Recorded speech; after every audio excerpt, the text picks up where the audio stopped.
नमस्कार मंडळी, कशा आहात सगळे? मजेत आहात ना? तर नवीन दिवसाची नवीन सुरुवात.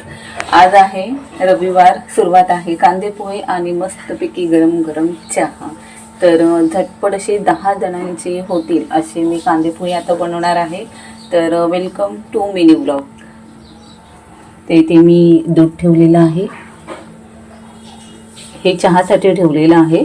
आणि हे दूध गरम करायला इथे मी साधारण 1 किलो कांदे पोहे घेतलेले आहेत. कांदे कापलेले आहेत 3, मिरच्या, कढीपत्ता, बटाटा, कोथिंबीर आणि हे शेंगदाणे. तर चला. तर कांद्या पोह्यांची व्हिडिओ पाहायची असेल ना तर माझ्या आधीचे व्लॉग तुम्ही नक्की पहा, त्याच्यात तुम्हाला दिसेल. तर मस्त थंडीमध्ये गरमागरम कांदे पोहे झालेले आहेत आणि आता गरम गरम चहा आम्ही घेणार आहोत. तर आमच्या नाश्त्याला सुरुवात झालेली आहे. तुम्ही या. बाय. थँक्यू.